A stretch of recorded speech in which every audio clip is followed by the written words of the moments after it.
आज हम ये जानेंगे कि नक्षत्र होते क्या है, किस तरीके से हमारे बॉडी पे, हमारी कुंडली पे इतना ज़्यादा इम्पैक्ट डालते हैं। तो चलिए बिना ज़्यादा समय गँवाए शुरू करते हैं कि नक्षत्र होते क्या है।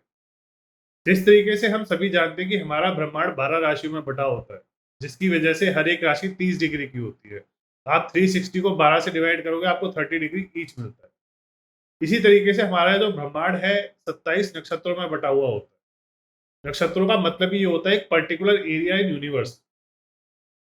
तो ये 27 पार्ट्स में डिवाइड होने की वजह से जो एक नक्षत्र होता है ये 13 डिग्री 20 कला का होता है। अब यहाँ कला जो होती है 1 डिग्री को हम 60 कला के अंदर डिवाइड करते हैं ज्योतिष के अंदर। तो इसी वजह से जो एक नक्षत्र की जो डिस्टेंस या मेजरमेंट आती है, जो डिग्री आती है 13 डिग्री 20 कला आती है। अब ये जो नक्षत्र होते हैं हमारे ब्रह्मांड में हमारी राशियों के साथ ओवरलैप करते हैं। ओवरलैप इस तरीके से करते हैं कि जो एक राशि होती है वो 30 डिग्री की होती है, एक नक्षत्र 13 डिग्री 20 कला का होता है। तो एक राशि के अंदर 2 नक्षत्र आते हैं कंप्लीट और एक नक्षत्र का 1/4 पार्ट आता है। तो इसको अच्छे तरीके से समझने के लिए हम एक नक्षत्र को 4 पार्ट्स में डिवाइड कर देते हैं। तो जो एक राशि के अंदर जो नक्षत्रों के पार्ट आते हैं वो आते हैं 9 नक्षत्रों के पार्ट आते हैं। एक नक्षत्र के अंदर 4, दूसरे के अंदर 4 और 1/4 तीसरे नक्षत्र का। तो अब ये जो 9 आपके पार्ट्स निकल के आए हैं, इनको ज्योतिष में चरण या पदा भी बोलते हैं। अब ये जो चरण होते हैं, ये आपके नवमास में बहुत ज़्यादा इंपॉर्टेंट रोल प्ले करते हैं। एक नवमास डिफरेंट कुंडली होती है, जिससे हम स्पाउस के बारे में और आपकी मिड लाइफ के बाद चीज़ों को जानते हैं। तो नवमास का मतलब होता है 9th part of a zodiac sign, 9th part of राशि।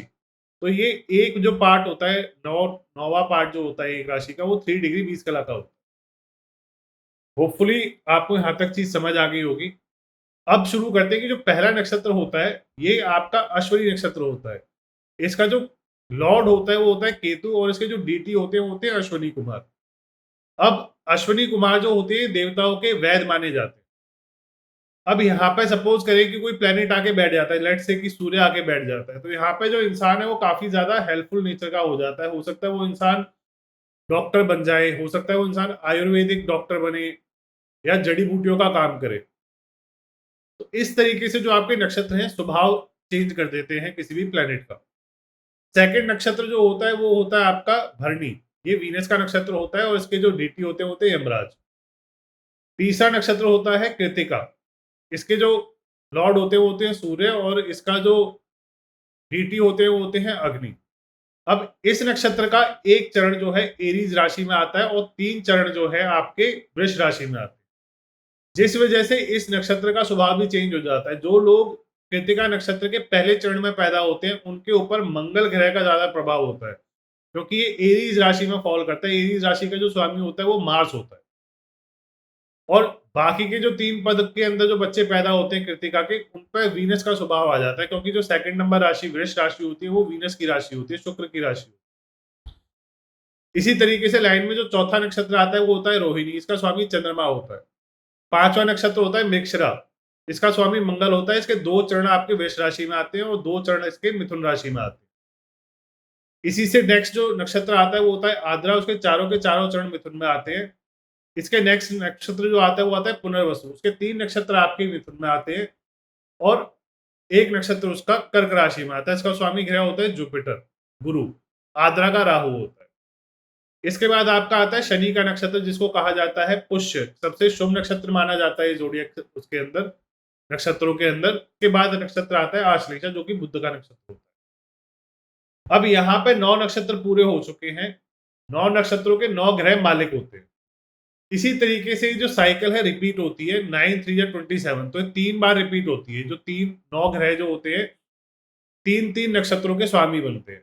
अब जो इसके नेक्स्ट नक्षत्र आता है, जो कि सेकंड साइकिल शुरू होती है, वो आती है मघा की। अब फिर से यहाँ पे केतु लॉर्ड होता है मघा का। इसके बाद जो नक्षत्र आता है वो होता है पूर्वा फाल्गुनी। इसका नक्षत्र का स्वामी शुक्र होता है। इसके बाद आता है उत्तरा फाल्गुनी। इसका स्वामी होता है सूर्य। इसके बाद आता है हस्त। इसका स्वामी होता है चंद्रमा। इसके बाद आता है चित्रा। इसका स्वामी होता है मंगल। इसके बाद आता है आपका स्वाति। राहु उसका नक्षत्र का स्वामी होता है। इसके बाद आपका आता है विशाखा। इसका स्वामी गुरु होता है। फिर आता है अनुराधा। इसका स्वामी शनि होता है। इसके बाद आता है ज्येष्ठ। इसका स्वामी होता है मरकरी। ये आपकी सेकंड साइकिल कंप्लीट हो गई। अब थर्ड साइकिल शुरू होने वाली है, जिसमें पहला नक्षत्र जो आता है वो होता है मूल, ये फिर से केतु का नक्षत्र होता है। इसके बाद आता है आपका पूर्वाषाढ़ा नक्षत्र, इसका स्वामी शुक्र होता है। फिर आता है उत्तराषाढ़ नक्षत्र, इसका स्वामी आपका सूर्य होता है। इसके बाद आता है श्रावण, इसका स्वामी चंद्रमा होता है। इसके बाद आता है धनिष्ठ, धनिष्ठ का स्वामी मंगल होता है। धनिष्ठ के बाद आता है शतभिषा, इसका स्वामी राहु होता है। इसके बाद आता है आपका पूर्व भाद्रपद, इसका स्वामी गुरु होता है। इसके बाद आता है उत्तर भाद्रपद, इसका स्वामी आपका शनि होता है। फिर लास्ट नक्षत्र आता है रेवती, जिसका स्वामी होता है बुध। अब ये जो नक्षत्र 27 नक्षत्रों के बीच में ये जो 3 की जो साइकिल आती है, इनके जो बॉर्डर पे जो नक्षत्र आते हैं, इनको गढ़मूल नक्षत्र बोला जाता है। या फिर दूसरी लैंग्वेज में आप बोल सकते हैं, जो बुध के और केतु के जो नक्षत्र होते हैं, इनका जो लास्ट चरण होता है, जो लास्ट पदा होता है, इसमें जो बच्चे पैदा होते हैं, ये गढ़मूल नक्षत्र में पैदा होते हैं। गढ़मूल नक्षत्र वाले बच्चे जो होते हैं, काफ़ी एग्रेसिव होते हैं लाइफ के अंदर, गुस्से वाले ज़्यादा होते हैं। होपफुली आपको यहाँ तक समझ आ गया होगा। अब इन 27 नक्षत्रों के अलावा एक नक्षत्र और होता है, जिसका नाम होता है अभिजीत। इस नक्षत्र को श्री कृष्ण जी ने एक माइथोलॉजिकल स्टोरी के हिसाब से तोड़ दिया था, क्योंकि इस नक्षत्र में जो भी कोई युद्ध आरंभ करता है या कोई काम आरंभ करता है, तो उसको सफलता मिलती है। तो इस नक्षत्र के अंदर जो कौरव थे, वो इस नक्षत्र के अंदर आपका युद्ध आरंभ करना चाहते थे, और श्री कृष्ण जी नहीं चाहते थे कि वो इस युद्ध को इस नक्षत्र में स्टार्ट करें या आरंभ करें। इसी वजह से उन्होंने इस नक्षत्र को तोड़ दिया था, क्योंकि पांडव लोग तो शुरुआत नहीं करने वाले थे युद्ध की। तो ये इसकी एक छोटी सी कहानी थी। ये जो नक्षत्र है आपका दिन के अंदर करीब 11:30 बजे से लेकर 12:30 के बीच में आता है, और इस नक्षत्र को अभी भी माना जाता है, और ये नक्षत्र आपका फॉल करता है मकर राशि के अंदर फर्स्ट जो है 6 डिग्री 40 कला से लेके 10 डिग्री 53 के कला तक ये नक्षत्र रहता है। तो जो बच्चे इतनी डिग्री में पैदा होते हैं, उन्हें अभिजीत नक्षत्र में पैदा माना जाता है। अब थोड़ी सी बात कर लेते हैं योग तारा के ऊपर। ये भी काफी इंपॉर्टेंट होता है। योग तारा जो होता है, ये एक सबसे ब्राइटेस्ट स्टार होता है नक्षत्रों के अंदर। नक्षत्र जो होते हैं, ये एक ग्रुप ऑफ स्टार्स होते हैं, जिनके अंदर बहुत सारे स्टार्स होते हैं। इनमें सबसे ब्राइटेस्ट जो स्टार होता है, उसको योग तारा कहा जाता है। अब जो प्लैनेट योग तारा की डिग्री में होता है, तो वो बहुत अच्छा फल देता है नक्षत्रों के अंदर, उस पर्टिकुलर नक्षत्र के अंदर बहुत ज्यादा अच्छा फल देता है। तो हर योग तारा की डिग्रीज भी आपको आने वाली वीडियोज में बताई जाएंगी, जब हम एक पर्टिकुलर नक्षत्र के बारे में बात करेंगे। अब थोड़ा और इसके बारे में, एक इसकी माइथोलॉजिकल स्टोरी है नक्षत्रों के ऊपर। जो नक्षत्र की वजह से जो चंद्रमा है, इसका वैक्सिंग वीनिंग होता है, इसकी पूर्णिमा अवश्य आती है, इसकी इतनी सारी तिथियां होती हैं। अब हम बात करेंगे नक्षत्रों की माइथोलॉजिकल स्टोरी के बारे में। ये जो 27 नक्षत्र होते हैं, ये एक्चुअल में चंद्रमा की वाइफ माने जाते हैं। इस कहानी की शुरुआत तब हुई थी जब ब्रह्मा जी ने सृष्टि की उत्पत्ति की थी। तो उनके एक मानस पुत्र थे, प्रजापति दक्ष। प्रजापति दक्ष की 60 कन्याएं थी, और 60 कन्याओं में से 27 कन्याओं की जो शादी है, वो चंद्रमा के साथ कराई थी। चंद्रमा इन 27 कन्याओं में से जो है सबसे ज्यादा टाइम एक कन्या के साथ स्पेंड करता था, जिसका नाम था रोहिणी, जो कि बहनों में सबसे छोटी थी और बहुत सुंदर थी।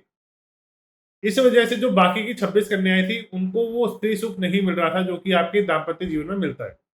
जिस वजह से वो नाराज होकर अपने पिता के घर चली गई, राजा दक्ष के पास चली गई, और राजा दक्ष को उन्होंने पूरी कहानी समझाई। इससे क्रोधित होकर राजा दक्ष जो है वो चंद्रमा के पास गए, और उन्होंने बोला, उन्हें समझाया कि जो है आप गलत कर रहे हैं, इसको ना करें, और आके बाकी 26 कन्याओं को लेके जाए।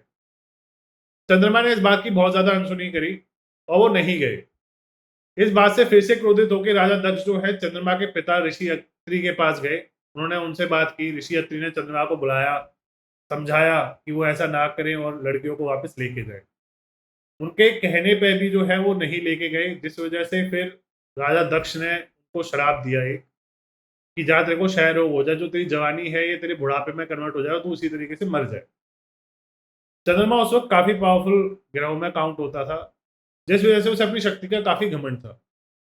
बट श्राप श्राप होता है, वो श्राप ने अपना असर ओवर द टाइम दिखाना शुरू किया, और चंद्रमा की स्थिति खराब होनी शुरू हो गई, जिसके डर से चंद्रमा ने शिव जी का पूजा करनी शुरू की, और शिव जी से जाके उन्होंने पूरा अपनी बात का व्याख्या करी, जिससे शिव जी ने उनको बोला कि आप जो है सोमरस पी लीजिए।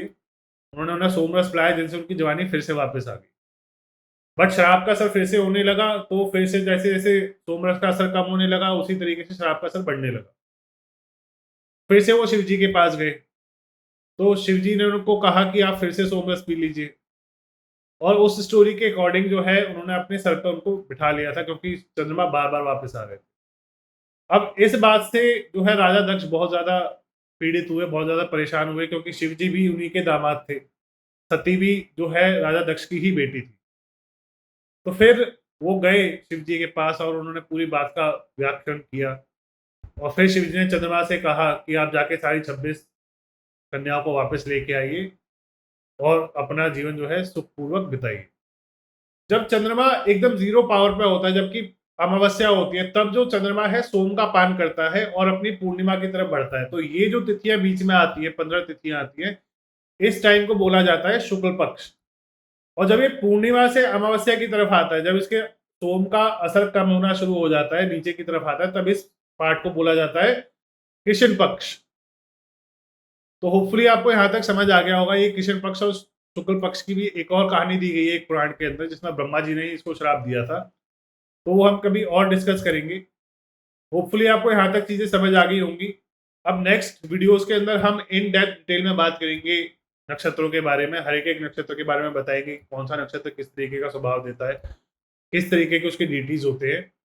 तो मिलते हैं आपसे अगली वीडियो के अंदर, तब तक के लिए नमस्कार।